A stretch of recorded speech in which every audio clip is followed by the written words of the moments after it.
Hey everyone, welcome back to Coffee Break Book Reviews. I'm Molly Schaefer, as you know, and I am here with the wonderful Rosie Pova. Can you explain why you're here a little bit, Rosie?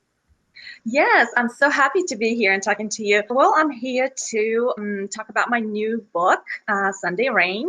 It was just released back in March and was very excited because it took a while for this book to come out. The release date was postponed like a couple of times, but it finally got here and it's been doing great. So I'm really happy to see it out in the world. I'm so happy to see it too. And one of the things that I really love is I had a friend who had a baby shower in April.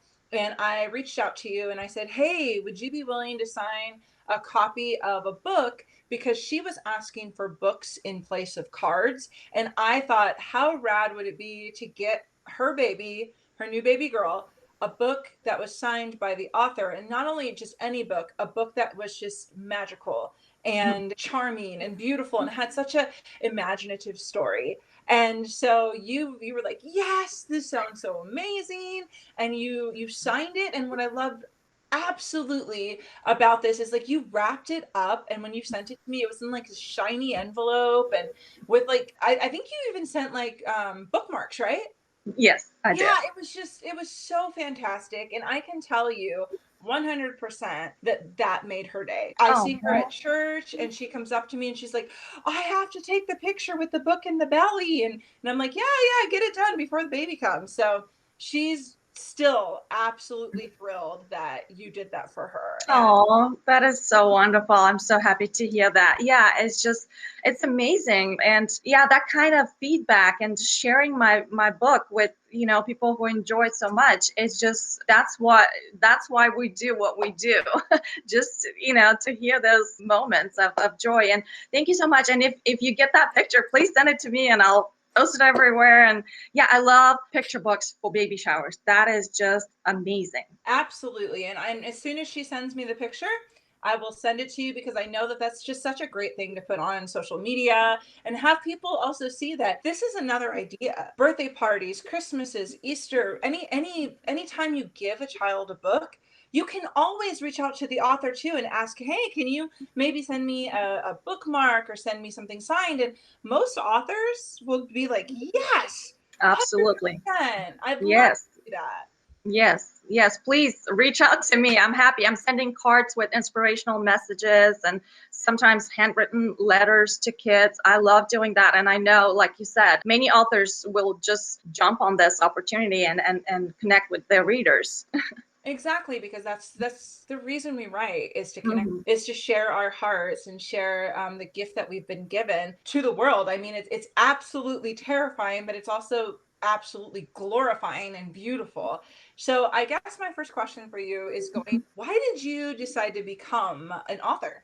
Well, writing has always been a thing that I love doing. I've been writing since I was little, and just my connection with words, my excitement, my passion, that's what I've always enjoyed the most. And when I decided to write my own stories, the next logical step, just naturally, I wanted to share with people. And what is the way to share with people? Just turn it into a book and put it out there and give it to your readers. So that was the next step for me. I decided, well, if I'm writing, I want to share. Of course, I don't want to keep those stories to myself and just have kids enjoy them. And whatever I want to say, I'm saying it to someone and sharing it with someone. So that was the next natural step for me to decide to become a published author, which was a long journey, not easy, of course. There were a lot of obstacles, a lot of ups and downs, but that became my goal, that became my dream, and I just couldn't let it go. And with time, with experience, with honing my craft and just doing my research and persisting, I finally made it happen. And then this is what I want to do. I love that because I think a lot of times people are a bit naive to the book process and they don't understand just like how much rejection we face or how much waiting. Oh yeah, the The waiting. That's waiting, don't get me ah, started on the waiting. Yeah, the waiting is so incredibly rough. And it you is. know you're an author. You know that you were created to do this when you wait years not like months, Oh yeah, years for your years. book to come out. And you Mm. said earlier that like the book was supposed to come out at certain times and it got pushed back. And can you explain that a little bit? Because I know that there are people, I have students who even watch this that they don't, I don't know if they believe me, like just how you have to have grit in this industry. You have to be able to be told no. You have to be able to withstand rejection. You have to want it so much that it doesn't matter what gets in your way, that you're just going to keep rising above, rising above, rising above. So maybe if you can explain a little bit about that process of, oh, it was supposed to come out. Nope, just kidding. Oh, it's supposed to come out. Nope, just kidding. Like, I think that that would be really interesting for our viewers. By the way, just to go back a little bit, when you made it to actually having a book and it's in the process of being released and all that, you've already made it in a way because you have a book, and the contract and all of that. But before that, all the persistence, all the long journey of just submitting, not knowing whether you'll get a yes and what point and how many years it would take. That's the thing, that you're just doing it with love and with passion, but there's no guarantees. You can't even know what's going to happen. Up to that point, that's even harder than, having a book and knowing that at some point it will eventually come out. So for me with this book, it was scheduled, I think, spring of 2019 or something like, or 2020. But then, well, the one time we had to postpone it was because of redesigning the cover and some of the art. And then when it was ready, the pandemic happened, and the publisher said, well, we don't think that it's a good time to release a book, and we want to give it the best chance possible. And I agree with that. It was out of our control, so it was better to wait a little bit and give it the best chance, and just wait for a better time for it to be out into the world. So that's what happened the second time, and finally it was it was out. But yeah, it took a while. It's a story that I hear constantly about just like that process before you sign. Everybody I know who is in the industry is like, I just want to get that contract. And then you Mm-hmm. get that contract and you're like, okay, what's next? So then you start marketing and you start like you go into like all the realms of making this book the best that it could possibly be. But what I love that you said is like this still isn't a guarantee. It's not Mm-hmm. a guarantee that I'm going to sell my next book. Oh It's yeah. not guaranteed like that the book is going to do well. So it's just this process of hurry up and wait. Love the process, because if you hate it, you're not gonna last. Oh, Yes, you just, yeah, you're not going to be able to like withstand it not at if all. you're okay, you could go in with kind of a thin skin and but like after I'd say a year of Mm. querying, you're going to not get jaded by the process, but you're going to realize like, yeah, this is something I really, really want. This is Hmm.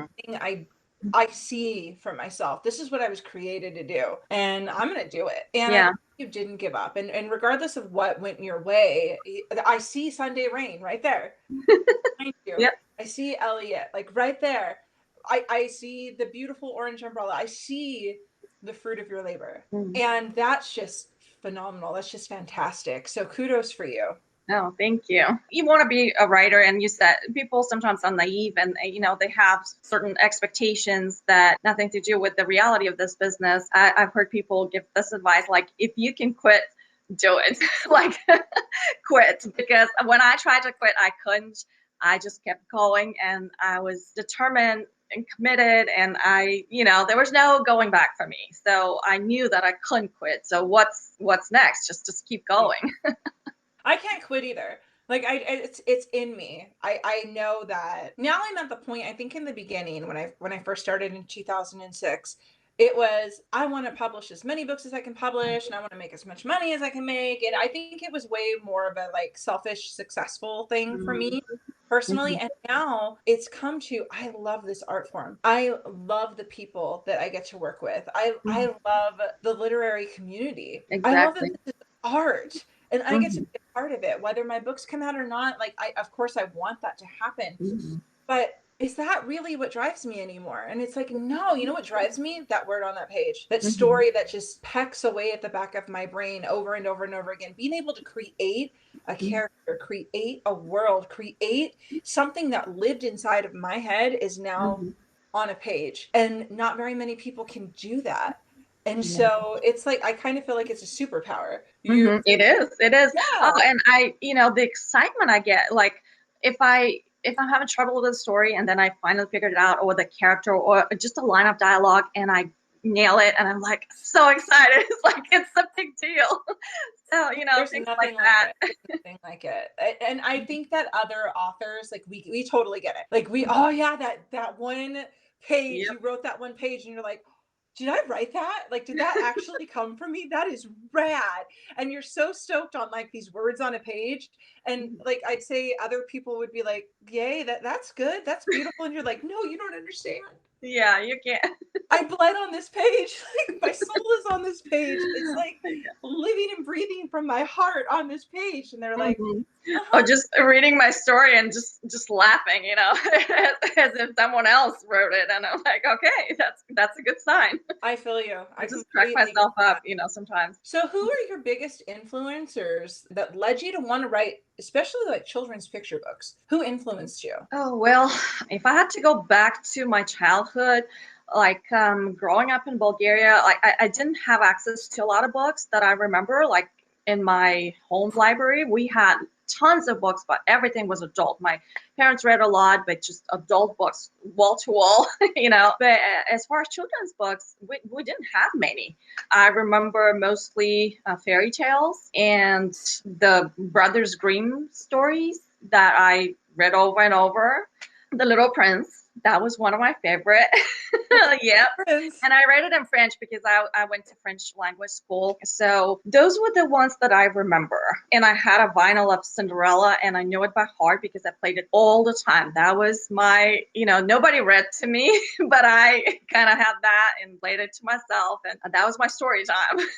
Later on, and also I wasn't, growing up there, I wasn't exposed to the same children's literature as people are here. So I had a lot of catching up to do once I immigrated as an adult. And I was like, I'm just going to read picture books from back in the day because I don't know what people are talking about. They're their favorites from childhood, but I was not familiar with them. So I started doing that and had to keep up with both the classics and the new releases just to know what's out there. Dr. Seuss, definitely. And as you know, many writers, when they first get started, they start writing in a rhyme. And that was me too. A bad rhyme. Not a good idea. So, but yeah, it's a start. That's what you think you're supposed to do with writing stories for kids. So I went through that phase, but more recently, Tammy Sauer, her work. I've met Tammy a few times. One of those times, like at workshops and conferences, one of those times I took her full day workshop and I was just blown away. It was amazing. She has influenced a lot of my writing. And who else? Aim Dykman. I love her stories. Patsy Miller, Tara Lazar, Josh Funk. Those are the authors that, just to name a few. But yeah, it's just reading, constantly reading. Constant research, right? Yeah, research, reading for research, and Yeah, I tell my students that want to do this. What do I or anybody who asks me, how do you write a book or how do you get a book published? And it's like, well, I'm still working on that one. But like how you write a book is you read a lot. Read a lot, read a lot, read a lot in the Mhm. genre you want to write. What do you want to write? And they're like, well, I want to write a book. Mhm. Mhm. Okay. What kind of book? A good book. Okay, what kind of good book? And you have to like kind of pull it out of them. And then Yeah. when you get to this point where like, yeah, I want to write thrillers. Okay, watch thrillers, read thrillers, immerse yourself in thrillers until you have this nagging story at the back of your head, and then write really terrible thrillers for a while. Yeah. And mimic and write and write and write. And how do you write a book? You write it. You read for Mhm. it, you write it, and you write really poorly at first, and Yes. you listen to criticism, and you help other people build your craft, right? And so Mhm. I love that. One, you came over, you did you say Bulgaria? Yes. That is so incredible. I had no idea that you were from Bulgaria. Really? Wow. How long did you live in Bulgaria? And if you don't mind answering, like, when did you come over? Oh, not at all. Well, I was born and raised there. I came here to North America in my early 20s. Yeah, English not my first language, not my second language, my fourth language. Uh, Like I mentioned, I went to French language school. We learned Russian in school too. Bulgarian's my native language, so had a lot of obstacles to get over. teach a lot of English language learners. And so that's going to be very inspiring for them, is this idea that this is your fourth language and you're writing books in your fourth language. Crazy, right? It's beautiful. It's such an incredible story. And you're not only that, you're writing these children's books that you wish you had. Mm-hmm. Like, that's Yeah. so inspiring, Rosie. You came, like, how brave are you? Oh, thank you. How Well, naive. I'm like, courageous. because yeah, I didn't know what to expect, right? So I had this amazing idea. Everybody's gonna want my books. Why not? But yeah, you get the process and reality and adjust your expectations. Yeah, think about your why, like you said. Why are you doing this, and how long can you sustain it, and what's in it for your soul, other than the just the outside glamorous expectations that you might Do have. you Yeah. think that that's why you wrote that Elliot moving like into a new home? Do you think that like perhaps that drove a little bit of the book, is this idea of going to a new home, not knowing anyone, and having to be brave to make these friendships, like having to, okay, I'm gonna go outside and there's gonna be people playing and I'm gonna play near them and I'm gonna try, right? I Hmm. I just see like this mirror of your story. I'm gonna go to America in my 20s. I'm gonna learn a fourth language and I'm gonna write stories in this fourth language. I just see this like that Elliot mirrors you a bit. Was that Yeah, purposeful? there's a lot of myself and Elliot, and probably subconsciously because I do have a vivid memory of myself playing in the rain. It was summertime, and it just started pouring. I remember how warm the rain was, and how much I loved it. I was just there, soaking wet, and just happy and feeling free and adventurous. That was so cool. So I remember that, and that I think that was the spark for the story, but then it took its own direction, and probably, like I said, subconsciously I kind of inserted a lot of things of my from myself and Elliot. I was a bookworm too. I was very shy. I was very sensitive. I was an introvert. I was always home and just kind of observing and watching, and once I started writing this story, I just, I was wondering, well, kids are playing outside. Why can't he go play outside? And well, he doesn't know them. Why? Well, he's new to the neighborhood, just moved. And, little by little, just asking by those questions and answering myself, I was able to develop the story. But yeah, you're right that a lot of it comes from my own experience and the fact that I was new to this country. Well, listen to this. We first moved to Canada. Okay. So from Bulgaria, I got to Canada and we lived there for like almost 4 years. I had my first child there. So we get, settled and everything. And then all of a sudden, my husband gets a new job in the United States. We'd move all the way, just start from scratch, from the beginning, a new place, a new everything. And so that happened twice, two different Wow. countries, and probably everything. It's just a combination of little moments, little experiences that I've had that I've put into that book. I think that is writing. It's those little moments. I think that authors feel those. We hold. I don't have scrapbooks of my Mhm. house. Or I'm not crafty like that. Some people they'll take pictures and they'll create these incredible scrapbooks. And so my kids, I say, yeah, I have pictures of you up, but I don't scrapbook. I write. I steal Mhm. pieces of our life and Mhm. immortalize them. This is Mhm. this is my legacy to you. I One day when I'm long and gone, I hope that my great great grandchildren can pick up this book and say, "Oh my gosh, my great great grandma wrote this book, and it's in my family library." And Mhm. that's one of the reasons that we steal those little memories and we inject ourselves so much into these books, which makes it so believable. And that's what Mhm. makes writing so incredible. It's just Yes. how we may not even realize how we're interjecting like our experience and making it real and peeling back those layers Mm-hmm. so that the book can be the best possible book. It's exposing your soul, which we Yeah. talked about. It really, really is. And it's Mm-hmm. saying, here's my heart and here's my soul on a page. I hope you Mm-hmm. like it. Yeah. I'm glad you mentioned that too, because I've had the same thoughts, well, what do I want to leave behind for generations to come after me? Like, what is it? I wanted something. And that book, if somebody's reading it long after I'm gone, that's an incredible thought.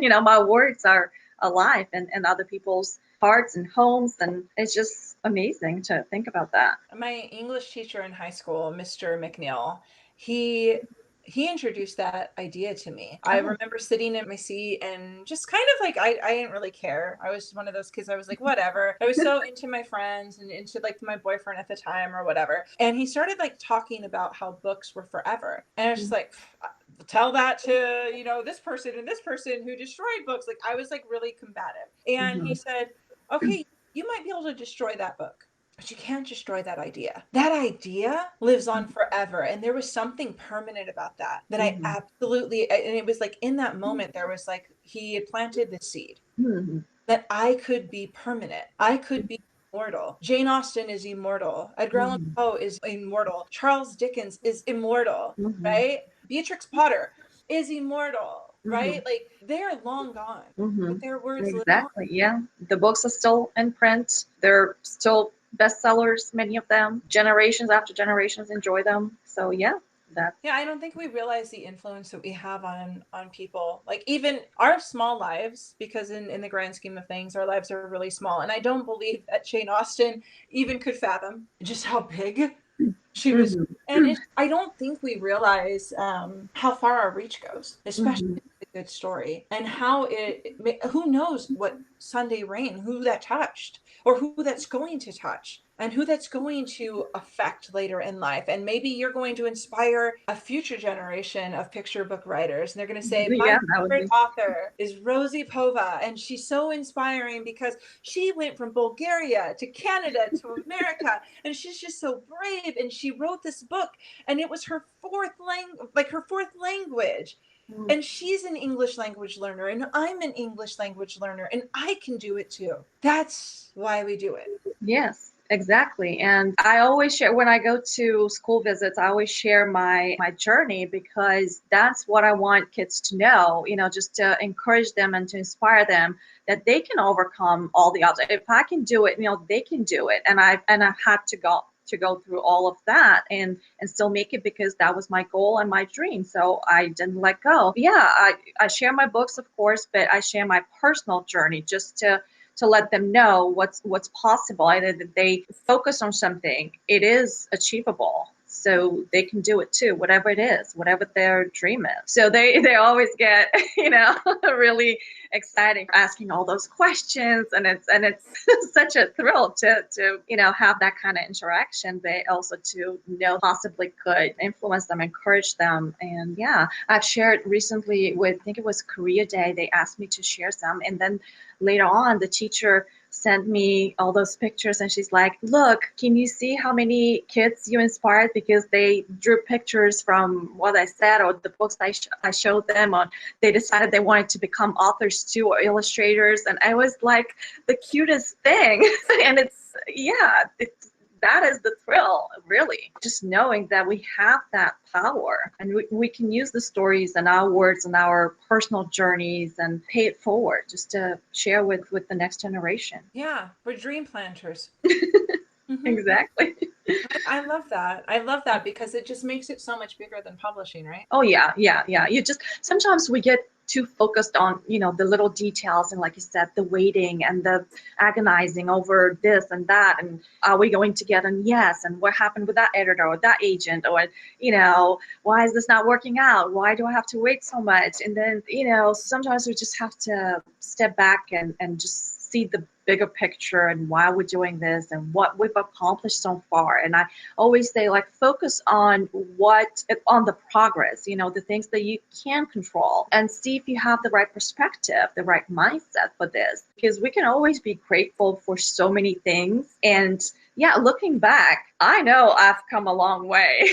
And yeah, that doesn't mean I don't want more and I don't have new goals, but just once in a while, it's just very helpful to step back and see why we're doing this. As you mentioned, just look at the big picture and what we've done so far. And I'm very pleased that Sunday Rain, for example, and my other book here that you see, the bear book that I call it, have been compared to classics that have been called, having that classic feel, which is amazing to me. The staying power, of the book that I aspire to give and to achieve. Yeah. Okay, so what is your writing process and how long does it take you to write a picture book?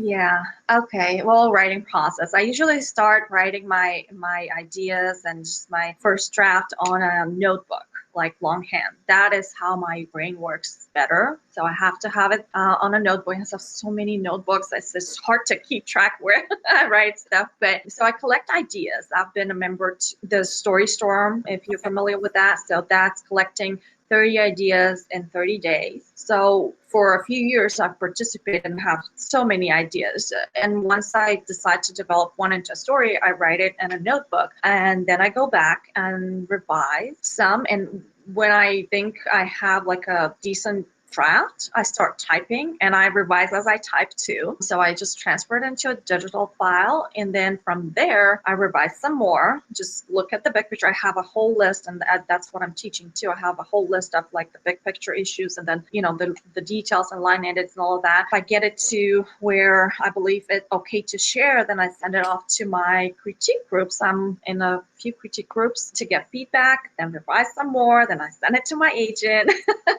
And that's pretty much it. But some stories easily and they just work pretty much the first time, and others just take me so long to figure out. And with Sunday Rain, that's an example of the story that just pretty much came to me the way it is, very close to the final draft. I knew what I wanted from the story. It just came to me, and I only made a few tweaks, very minimal revisions. And once it was acquired, a few other tweaks with my editor, and that was that. It was just one of the easiest stories, and it was one of the easiest to sell too, even though it's a quiet story. And they say, quiet stories are hard to sell, and they have to be commercial, they have to be character driven action and all of these and all that.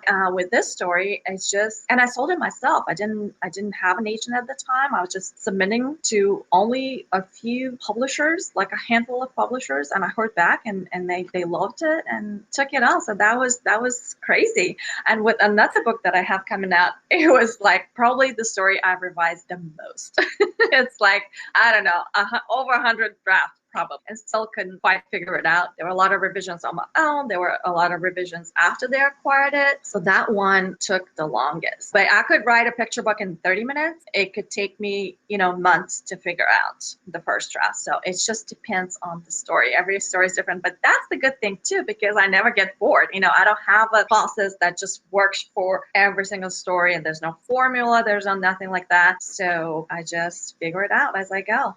Yeah, I completely agree. I feel like some stories, it feels like it's just pours out. And Mm-hmm. I feel like my finger is just so effortless, so effortless. And I sit down and boom, there's the story. Or I sit down, Mm-hmm. there's the chapter, there's the words. And then I go back and read it and I'm like, wow, that's incredible. And then Mm-hmm. there's days like Those days. yesterday where I sat down in front of my computer and I'm like, let's just write some words and see if they make sense. Yeah. Trying my best. Like I know where I want to go in the story, and you have to. I write romance and I write middle grade. I write chapter books, and so Mm-hmm. there's filler chapters where it's like there's nothing. It's the quiet chapters, and Mm-hmm. they're actually the hardest ones for me to write. Writing Mm-hmm. in chapters, I can see it like a movie in my head, but writing those in between chapters Yeah. where you get deep with the characters, those are the most pivotal, but sometimes Mm-hmm. they're the hardest to write. Yes, they are. Mm-hmm. Yeah, I write chapter books, middle grade, and YA too. So Oh you wow, asked I about, didn't yeah, you asked about picture books, which is I'm very partial to books, but picture books, they are my heart. I just love them. Yeah, obsessed with picture books. So that's my personal preference, and that's my focus at the moment. But I call them little geniuses. I'm just in love with that format. But I do write middle grade. I have one published, and chapter books. Just recently started chapter books, and I have a YA with the last 4 chapters outlined and not finished, Oh, and it's just been sitting there. It's a contemporary wow. So maybe one day I'll go back to that. But with the middle grade, for example, so I was writing picture books for a while, and then I get this idea with this character talking in my head, and I decide it's a funny picture book, and I start writing it. But no, it's not a picture book because the character's too complicated. She has too many friends. There's too many storylines. I can't fit it into a picture book, and that was frustrating because, well, I don't know what else to write. I don't know how to write a longer book. And finally, I figured out it's just a middle grade. It has to be a middle grade, but I don't know how to write a middle grade. And I started in the first 5,000 words, just slew because I knew what was going on. But then I got stuck. I'm like, what do I do now?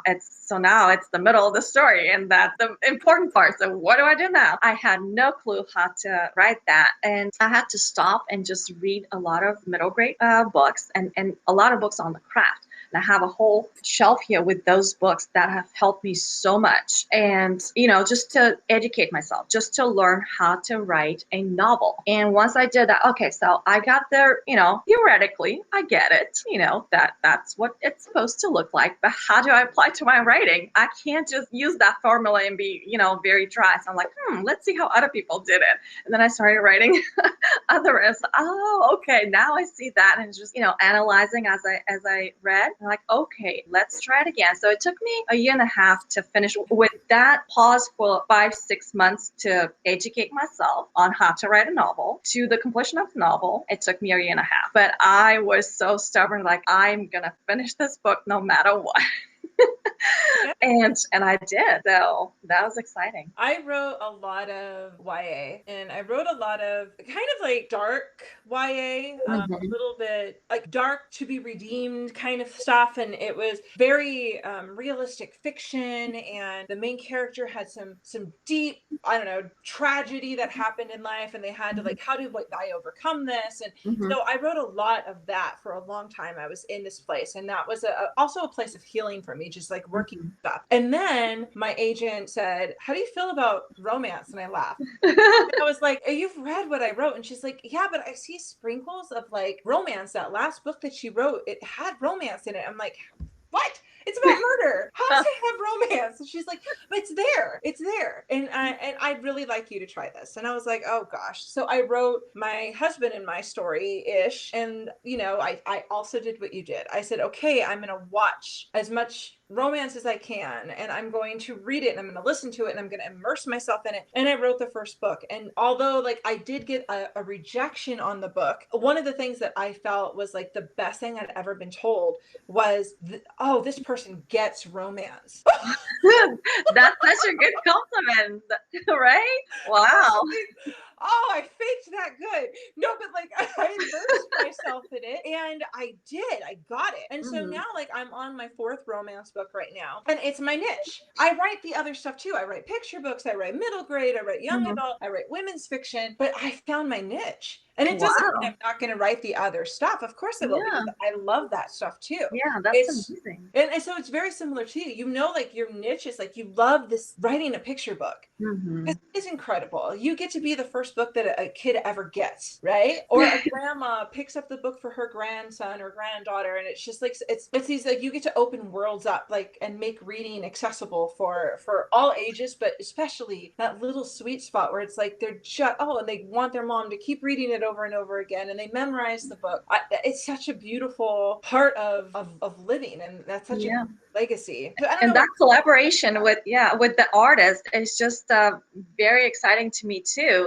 The pictures, how they work together with the story, and what you just have to learn how to do that, be a partner in this. And the visuals, how they bring the story to life, how they bring another story behind the story is just so amazing to me. And picture books, how they cover all kinds of topics just across the board there, and they accomplish so much in such little, Hmm. space and time. It's just amazing to me. That's why I call them little geniuses. They're amazing. They're for all ages. If you ask me, they're for all ages. I had 100%. one time when older gentleman, he approached my table as a book fair, and he's wanted to buy the beer book, and I was about to sign it. I'm like, oh, are you shopping for your grandkids? And then his wife comes behind him and was like, no, no, he's buying it for himself. He has a collection. I'm like, yay, way to go. So I had to sign it to him, and he wanted to take a picture with me. I'm like, there you go. Because it is for everyone. It's It it's is. it's beautiful. So what do we can we expect from you next? What's coming is The School of Failure, a story about success. And don't I know about, failures and all that. So that is what is coming out from Yihu, and it will be released, I think, in August for the Chinese market, and then in spring of 2022 for the US market. I'm very excited about this book. It's a fractured fairy tale, and about what happened to the characters who didn't make it into a story, but had to rediscover themselves and star in their own stories, just create their own path to success. That's awesome. So that's what's So, who is your favorite character that you've written so far? Like, out of which character do you feel has like that soft spot in your heart? oh, it's a tough question. Every new story, like I get attached to it, and then once I let it go and it's out into the world, I move on to the next thing, and I try, and that becomes my, my next obsession and focus, and the thing that I love, because I want that to see that one succeed. So it's kind of, I can't just pick one and they're like I said, they all have something of myself in them, or my kids, or my life experiences. So they're all special in some kind of way. I had for Sarah's song, that's dedicated to my grandparents and my special relationship with my grandparents. So that's something that I treasure, and it's close to my heart. So that book is special to me too in its own way. The Bear book, yeah, my son says I wrote it for him, even though I dedicated it to all three of my kids. But he's like, hey, you wrote that book for me, okay? Hmm. And Sunday Rain's another thing, and The School of Failure, yes, very close to my heart. That's how I learned. That's my journey. So it's just everything has something special in a different way. That's rad. It's been so fun getting to know you, and just I guess that the word that comes to my mind now. Before it was talented and beautiful and Oh, soulful, and now I'm adding a new word to that mix when I think of Rosie, and it is brave. oh, Hands thank you, down, Mom. in just like absolutely brave. And that's what I'm taking away from this interview, is just thank you so much for Oh, being thank brave. you. Thank you for having me. It was such a pleasure talking to you, Molly. It's been awesome, and I hope to do this again with Oh, your yeah. book, The School of Failure, and just blessings upon blessings for your writing and for your readers and for all of your picture books and stories to come. Thank you. Same to you. Ta ta for now. Yeah, bye. Bye. So much.